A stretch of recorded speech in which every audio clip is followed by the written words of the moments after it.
If the Philippines doesn't already capture your heart with its friendly people or its pristine beaches, the food is sure to do it. This beautiful country is made up of over 7,000 islands, and Cebu is known for being one of the greatest islands to visit for noteworthy Filipino food. Using ingredients from both the land and the sea, Cebu's cuisine offers a unique mix of Spanish, Chinese, and indigenous flavors, with its crowning specialty being the mouth-watering lechon.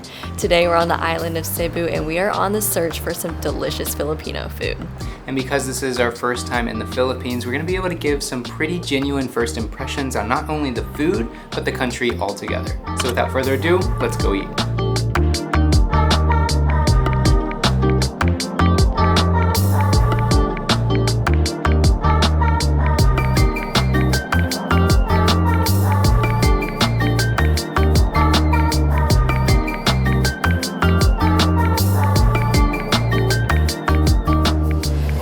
To our first stop of the day. It's called Gary's Grill, and as you can see, I have stepped up my game with these food tours. I've printed out my food list and I can write down the prices, all that fun stuff, and that's just what comes with doing these food tours in every single country that we go to. But let's get this started. We actually decided to get a drink. This is an iced tea that our server highly recommended. We were looking at all of the different options and we were like, what do the Filipinos like to drink? And he said this iced tea. So let's give it a try. I did not know that iced tea was a specialty here in the Philippines, but you never know. Ooh, that's a very good iced tea. It tastes very fruity, actually. Trying to pinpoint what fruit it could be. It's a tropical fruit for sure. If I had to say, maybe pineapple. Very first thing that has arrived to the table is lumpia, and these are Filipino spring rolls that are deep fried to perfection. They're filled with vegetables, meats, and sometimes seafood, but I believe these ones only have the veggies and the meat. Ooh. All right, there's a little sauce. I don't know what kind of sauce that is. I'm gonna dip it in.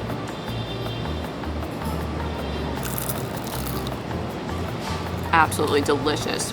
The sauce is a little bit sweet and a little bit savory, and I think it just complements the spring roll so well. These are such a good appetizer. I could probably eat a whole plate of them. I probably will eat this whole plate.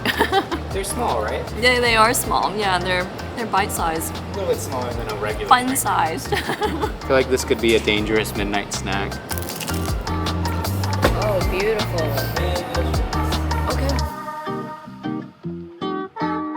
Next up on the table is Laing, and this is a dish that's made of dry taro leaves, coconut milk, and also chilies, and apparently it's a little bit spicy. The consistency kind of reminds me of congee so far, but I don't know, I've got to give it a little taste. Ooh. There are a lot of flavors going on in there, but it really does remind me of if you had like a dumpling and then you dipped it in a coconut sauce. I love the coconut. It makes it so tropical, and I think the taro leaves on the outside kind of give it an herbal taste as well. It's actually not that spicy at all, but maybe they made us a less spicy version because they saw that we're American.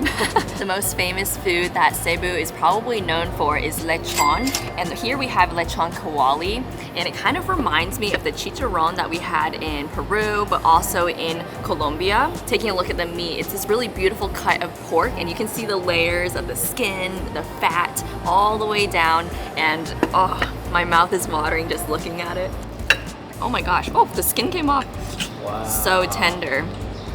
Take a look at those layers. All right, got two different sauces. There's one that's like a pink sauce with some red onions, and then there's this brown mystery sauce. I'll start with the pink one.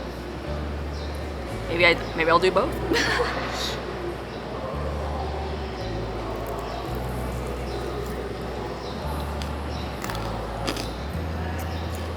Crunch. That crunch is so good. That is some really delicious meat. From the very moment that you bite into it, just a ton of juice just spills out, covers your entire mouth, and then you've got that crunchy skin that just tops it off like a little cherry on the top of a sundae. Absolutely delicious. Where does one begin? I'm gonna use this. Oh. I don't think you're supposed to eat with this. It's like a serving fork. It's just so juicy, so good. Oh, you could just put that right on a sandwich too and it'd be amazing. This big bowl of yellow goodness is Kare-kare. Apparently, it normally comes with oxtail, but we just got the beef version because that's what they offered at this restaurant. But it's said to be very similar to the Thai masaman curry. And I just love the color. It's so vibrant and beautiful. And on the side, it came with some shrimp paste. Not sure how it involves the shrimp paste, but maybe you put it on the meat, I don't know. And then I also decided to get some sinigang, which is garlic rice to go with it. And it's always served looking like this. It's kind of like they pressed it into a bowl and then they flipped it over, plopped it on a plate, and I just love the presentation. It's like a little mountain or a little hilltop. So, I've been told by locals that you should order the lechon and then you dip it into the kare-kare. And apparently it's really good. So that's what I'm gonna do as my first bite, and then I'll get a bit of the meat that came with the dish. Whoa. Whoa, that just took it to the next level. The sauce is actually very peanutty. It actually reminds me of the Thai chicken satay when you mix like the meat and you dip it into the sauce. Oh, I love that combination. It's so nutty. I just broke a piece of the meat off that came in the dish and it's so tender. Didn't even have to, you know, cut it off or anything. Man, I know Chad's gonna love this because he's such a big fan of peanut butter. And this is like any peanut lover's heaven of a dish. Yes.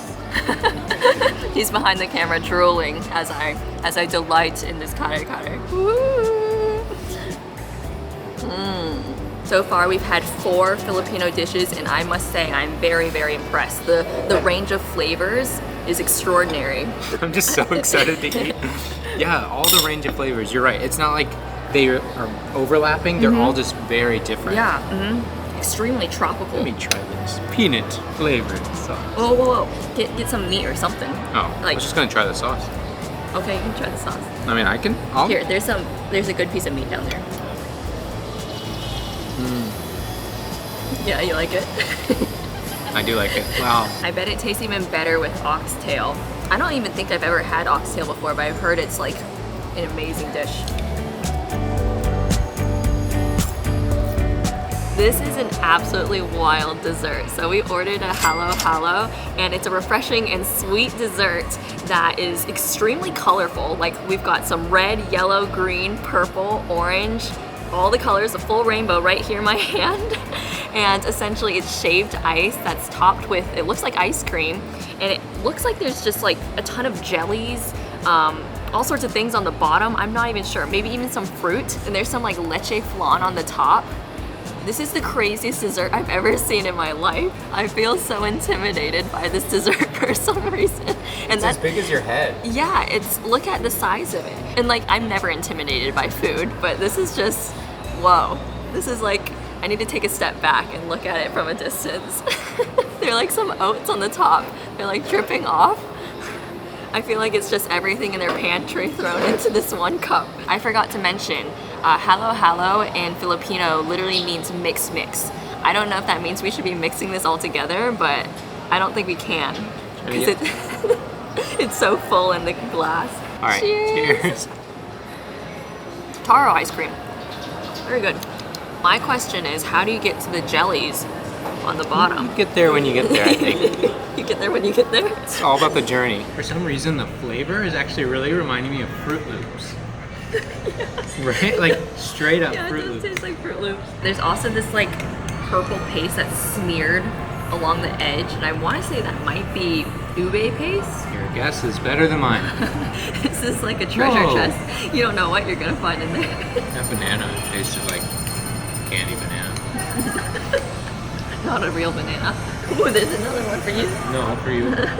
No. One banana slice is enough for Chad. I'm a little bit nervous to eat the banana slice. Go ahead. Down the hatch. Oh, I don't know why, but it kind of has the consistency of a potato. Another banana slice. For you. Look at all the mystery artifacts. Slurp it down. Slurp it down. Oh my. Wow. Oh. I need to lie down. Where are we going next?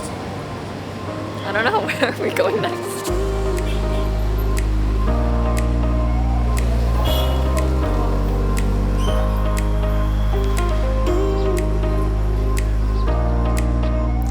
After a short walk, we've made it to Plaza Independencia, which is the home of Fort San Pedro, which is the fortress that's behind us that I believe has been around since the 1700s. I think the journey getting here was really exciting because there's so much going on. Like in every single direction, there are cars, there are mopeds. To cross the street, you just have to go for it. There's like no designated time for you to walk. You just gotta go through the traffic and hope for the best. Yes. I will say something that I've noticed about the locals is they really like to say hello to you. Yeah, we said everyone said hello to us. Everyone's saying hello, hello, so friendly.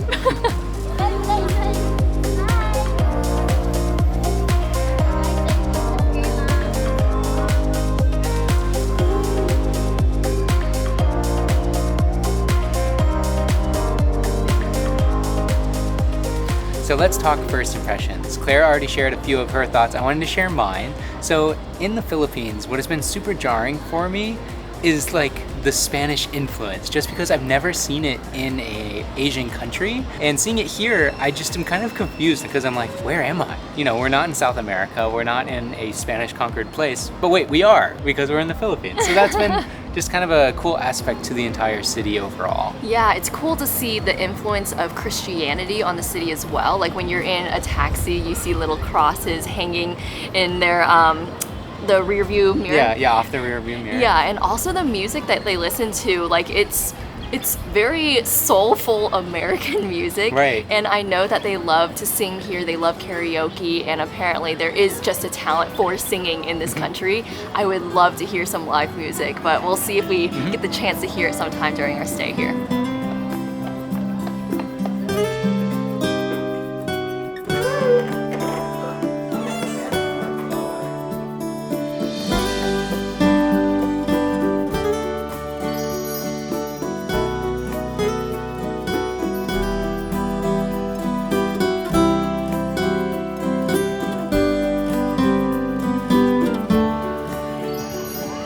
We walked over to the coast and we are seeing the most beautiful sunset, and there's so many people out and about today. Maybe it's because everyone is possibly celebrating the Lunar New Year a little bit early. That's true. But there are just so many kids swimming in the ocean and everyone's just having a good time.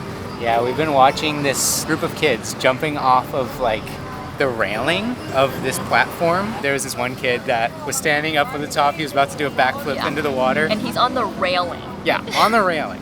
And he was like, he crossed, I guess did the, what is that? I don't know what it is. Yeah, what is that Catholic? called? Like the Catholic cross or something? Yeah. And then he did his backflip and he nailed it. 10 out of 10.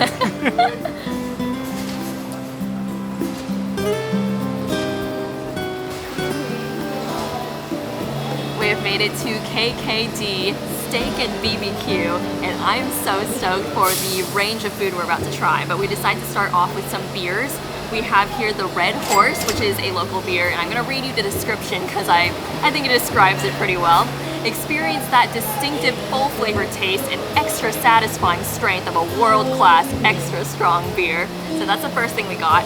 And then the second one is a San Miguel Light, which I believe is another local beer. I also want to note, you might be able to hear them in the background, but there are live singers and they sound amazing. Like, I can't express how wonderful this whole experience is. We have a view of the ocean through the window and also the live music, ice cold beers. We're in for a fantastic night. All right, which one do you want to try? Extra strength. Ooh, very nice. Ooh. I really like that one. This one's good, yeah. I always like stronger beers anyways. Wow, beautiful. Thank you. Oh my gosh. It's a cauldron.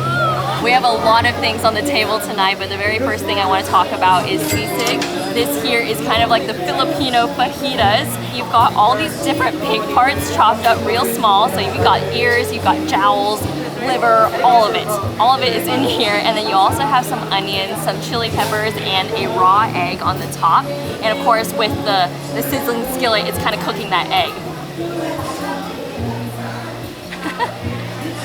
It really reminds me of like a breakfast hash for some reason. That's what I was thinking too. It looks like it. Yeah, the flavor, it's almost like bacon, you know, like the taste of it. And then the egg, ooh, yummy, yummy. And then also, because it has like all different parts of the pig, I just think it tastes very chewy, very bouncy.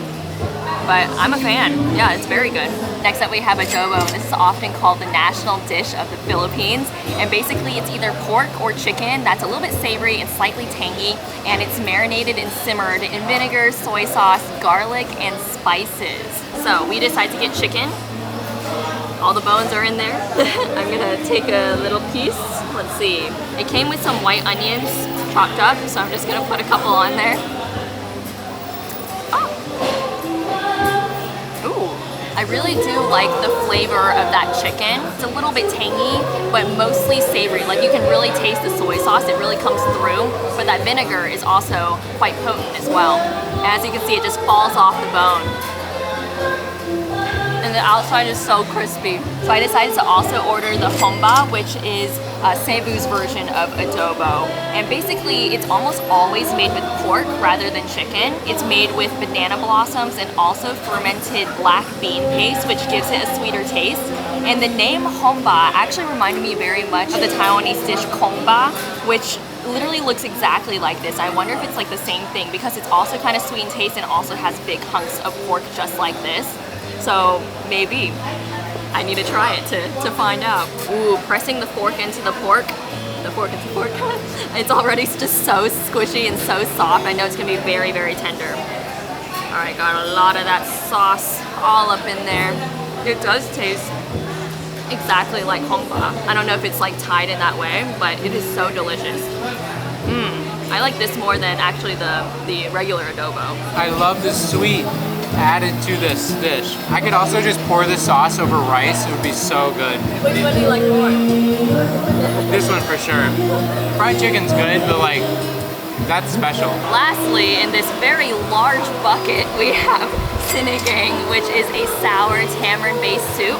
We decided to get it with pork, and there are all sorts of vegetables in there. I'm not sure what these veggies are, but they do look very delicious. And it said that this is like the perfect hangover dish. The soup already looks really, really good. Like I feel like if I had a cold or if I was sick, I would probably want to order this. That's sour. That is definitely very, very sour, but I kind of like it. The sour flavor is really, really strong there. But like as it goes down your throat, down the hatchet, it kind of just glides through, and it really, I don't know, it kind of wakes you up in a way because of the sour taste. The pork is extremely layered. It kind of looks like the lechon that we were having earlier, but boiled, like rather than fried. It fell right apart. That's the good stuff right there. That is so, so tender, and the fat just makes it so much more delicious. Ever since I saw this cauldron come out, I've been very excited to try it. It's not sour in the way that they just added a bunch of lemon to it. It's like deeper than that, I feel like.